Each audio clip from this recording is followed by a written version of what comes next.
Hi,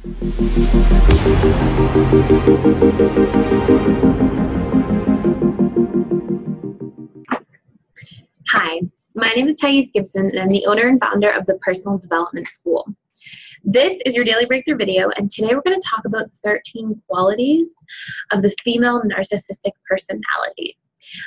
So I'm doing a whole series on this right now because there's so many individuals who've been impacted by a narcissistic parent or parents or coworkers, bosses, authority figures, and romantic relationships, of course. And so I just wanted to dive into creating a whole series around this.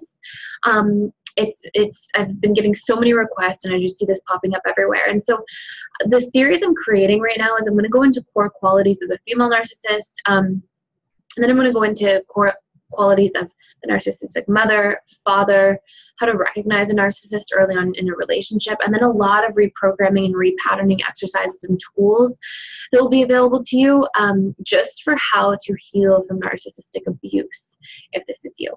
So we're going to be doing just today like a really educational video, not so much reprogramming and repatterning yet, but that will be a part of this series.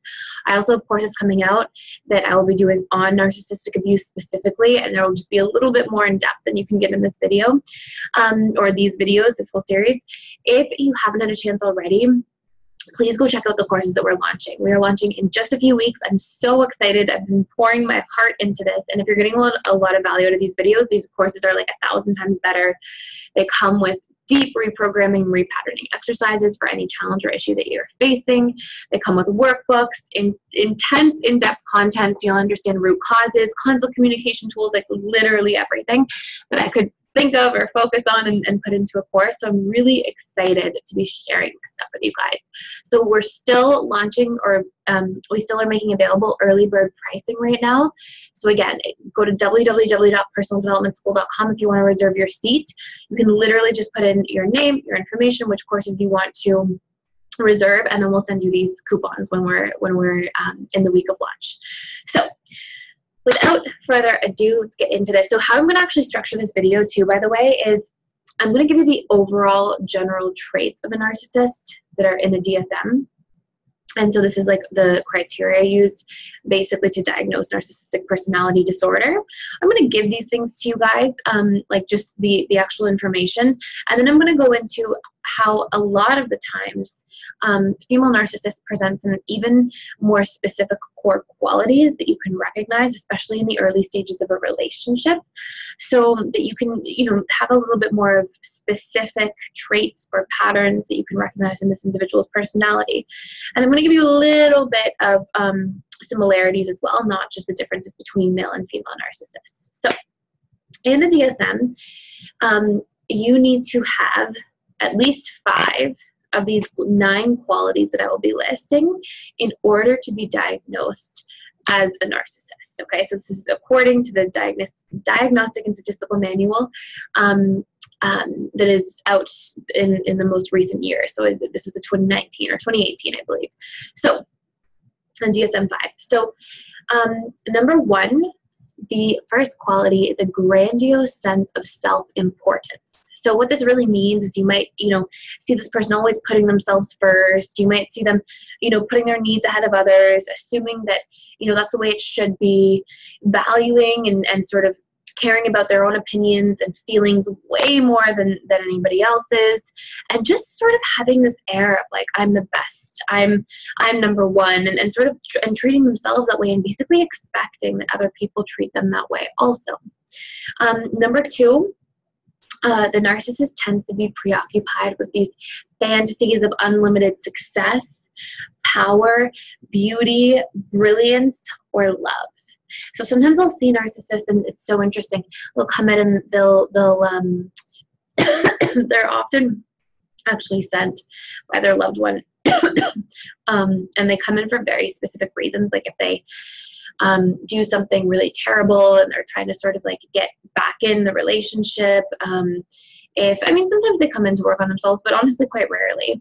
And they will tend to, oftentimes, at least the ones that I see most often, who are there to fix a relationship, have this ideal set up of like, oh, I'm going to have the best relationship ever when this is resolved, and nobody has the love that I have, or nobody has the connection that myself and my wife have, or nobody has the connection that myself and my girlfriend have, or sort of these like very grandiose ideals about the best connection, the most love. Nobody understands what it's like to love like this, or and this can be not just in the form of love, but again in terms of success. Like nobody understands what I've done to get to where I am. Nobody could imagine, or brilliance. And often I'll see the brilliance sort of exemplified in like a if people only knew how smart I was, or if people aren't on my level, they can't even keep up with me. I'll hear things like this. Or power, one day I'm going to be taking over this entire area, or this, and there's a lot of these like sort of fantasies of no limitation, perfection, next level, unrelatable levels from myself to other people. And so there's this aspect of it that's, for somebody who's not educated about the narcissist, it could be kind of like, wow, what a special person.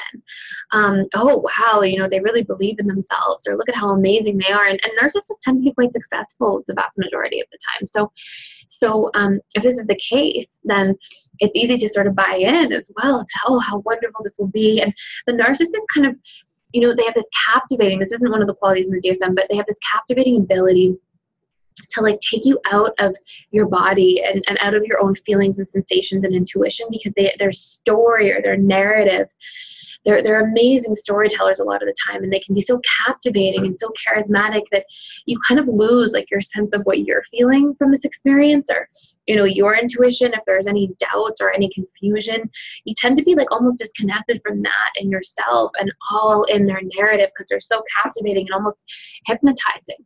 And this is one of the core qualities that they use consciously or unconsciously to sort of reel people in a little bit, because they can tell when somebody's being drawn in, or even just through empathy when somebody's being pulled inwards, and they tend to be able to sort of exploit that a little bit. So that brings me to the next point, third point in DSM, is that the narcissist believes that they are special or unique, and a lot of the times this manifests as them only wanting to be around like-minded or other high-powered, amazing people.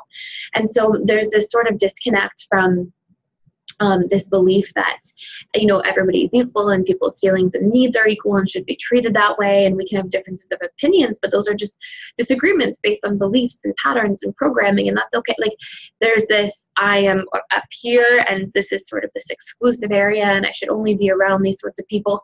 And they may not always only be around high status people or high powered people and try to do that, but they at least believe that that's who they are. Number 4, this personality requires excessive admiration. And, this is really hard to miss in the narcissist.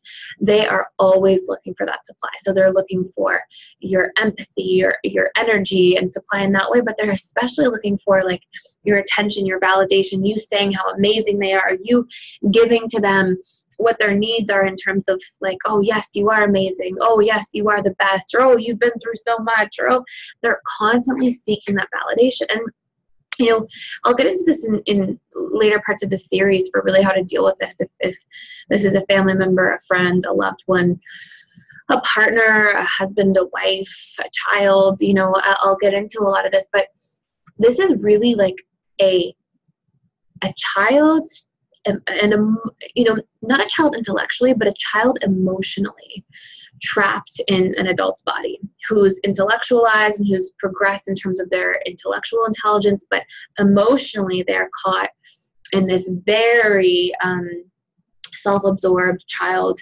emotionally immature space, because there's some kind of major wound or brokenness that occurred along the way.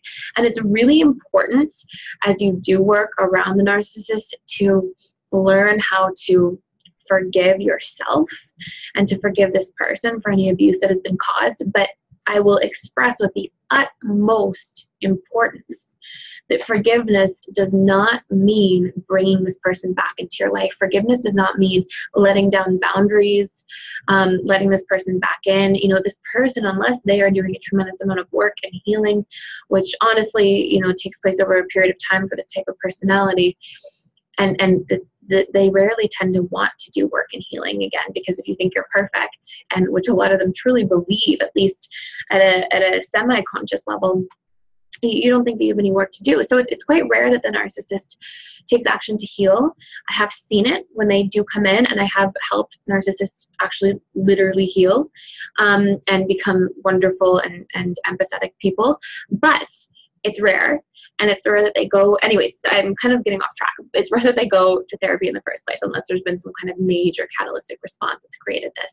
So, you know, you want to be really clear that when you look at this person through that lens of, okay, you know what, they're just a wounded person, and hurt people do hurtful things, you know, instead of looking at that and then going, oh, so I feel badly for them and I empathize with them and now I let them back into my life, to know that part of forgiveness is to recognize and understand, you know, why people do what they do and why they can be so hurtful, and to learn to let it go and come from that space of compassion, but not using that space of compassion to then turn around and allow yourself to be further abused by this person, or to put their needs ahead of yours in some way. And there's a major, major line that has to be drawn there. So the next piece, number 5, the narcissist is very entitled. So they believe that they are first. They believe that their needs are first. They believe that you owe them. If they give to you, you now owe them 10 times as much, or they're always keeping track of anything they give. And honestly, quite often using that as a subconscious strategy to later get something from you, especially approval or validation or appreciation. You know, you can never appreciate enough. And number 6, the narcissist tends to be quite exploitive of others. So they'll exploit others. And this can be in a number of different ways. This can be emotionally, like, you know, taking a ton of emotional energy and supply, and not thinking about, you know, the impact that has obviously on another person. This can be resources, power, money. This can be all sorts of different things, but they tend to be in it for what they can get from others. And they're always keeping this like very strong tally of, you know, am I getting what I deserve here? And if they don't, they punish. And that punishment can be yelling or diminishing or all kinds of different things like that. Number 7, they lack empathy. Now, this is a really interesting one, because sometimes the narcissist will empathize as a strategy to reel you back in, and so they can appear to be quite empathetic. Sometimes the narcissist as well, if it's their child, they tend to empathize sometimes quite well, because they love the child like an extension of themselves. So if, you know, they just love differently. In a romantic relationship, it's very rare that they empathize, very, very, very rare. So lack empathy doesn't mean they never empathize ever. And this is where I see a lot of people get hung up and sometimes even justify that their partner's not a narcissist when it's quite clear in many other areas that they are. They don't always lack empathy. They, you know, lack means it's not impossible or they're incapable. It means that they very rarely take part in empathizing. And it's interesting too, because narcissists can be quite like emotionally available in certain ways sometimes. And this can be where people get tricky or get tricked or reeled in, and sometimes it's just this big act, honestly. Sometimes they have a great capacity to just put on emotions and present that facade. And you know, if it's a strategy to get something from you, you know, if it's more supply or whatever else it might be, resources, whatever it might be, they might empathize with you, again, as a strategy to then take something later. So another quality, number 8, is that they tend to be very envious of others, or they believe that everybody's envious of them. And it can go both, or it can go one or the other a lot of the time. Sometimes I'll see narcissists say like, oh, you know, everybody's just jealous of me. And, you know, I can't understand that because I wouldn't be jealous of others. And things like that, where they can be a little bit one-sided on that point. Number 9, and so this is the last major criteria in the DSM. And again, these things tend to be pervasive. You need 5 of these 9, but these things tend to be pervasive. So they don't tend to be like a little bit. You know, sometimes an individual is going to have a moment of a fantasy about success or love, right? Sometimes a person's going to feel like they're having a moment where they need validation or admiration. Those things are not pervasive. Those are human moments. and those are needs. It's when this is pervasive, like it's all over, it's nonstop, it's excessive, and it's when you're getting at least 5 of these. That's when you're looking at somebody with narcissistic personality disorder. So number 9 is that they tend to be quite arrogant in their attitudes or behavior. So they'll tend to sort of, I'm the best, and always sort of, a lot of times you'll see them be very condescending. They look down on other people, say negative things about other people. And they show up and they can be quite hurtful and dismissive of other people and other people's needs a lot of the time, kind of, aloof towards people's needs and empathizing and caring if they're not in a relationship or dynamic to get something from somebody. So those are 9 of the qualities from the DSM. Now, females, when we talk about female narcissists, they tend to be quite a bit more covert. So this isn't always the case, but just because when we look at society, think of how you're patterned or conditioned, historically at least, right? The man should be successful and powerful and strong. And so, that's the male narcissist. If he knows that those are the messages that he's getting for what makes him special or good or, empowered in a male role, then obviously he's going to be seeking out those things a lot of the time. The female, what are you supposed to be? You're supposed to be good and good enough and beautiful and, sometimes even like a good caretaker, provider, this kind of female. So a lot of times female narcissists tend to be a little bit more covert and even tend to have like certain qualities that seem as if they can be a little bit empathetic. So we're going to go into some of those. I'm just going to give you some really general qualities first that both female and male narcissists will share, so that aren't listed in the DSM. Like obviously they tend to be quite manipulative. Obviously they tend to require a lot of that narcissistic supply, which sort of touches on some other points. They tend to be very charismatic, both males and females. They tend to be like very good at gaslighting. Like they can, tell you one thing or you'll have one experience and they'll tell you that it's something else, and they'll sort of twist you and spin you around and make you doubt your own feelings and opinions. They tend to love bomb right away, right, in the beginning of a relationship as a strategy.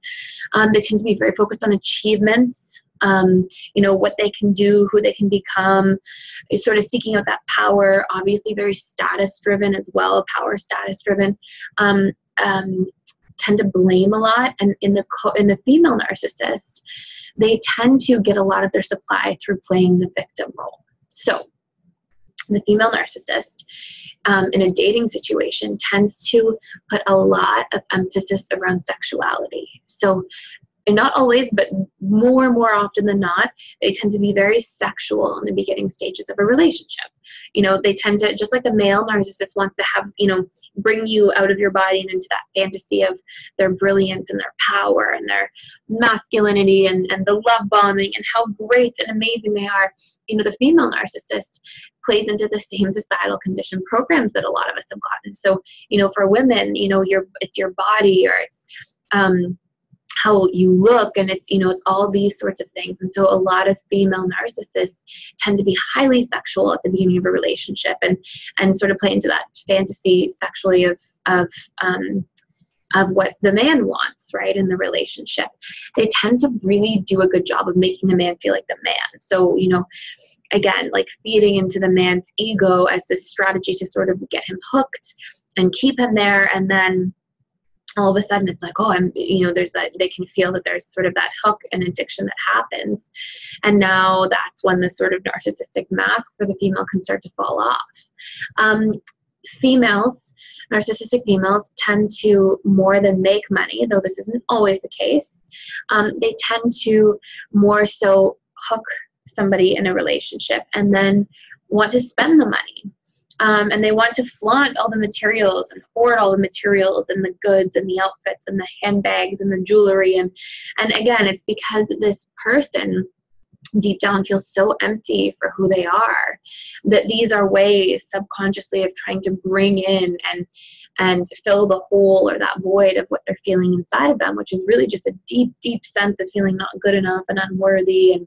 And And so again, that's, you know, if I can grab and hoard all these materials, then maybe I can prove my worth. So a lot of female narcissists tend to be like hyper focused on their appearance, hyper focused on marrying wealthy, and then spending a lot of money to sort of fill that void. And they tend to have spending issues a lot of the time, not always, but quite often.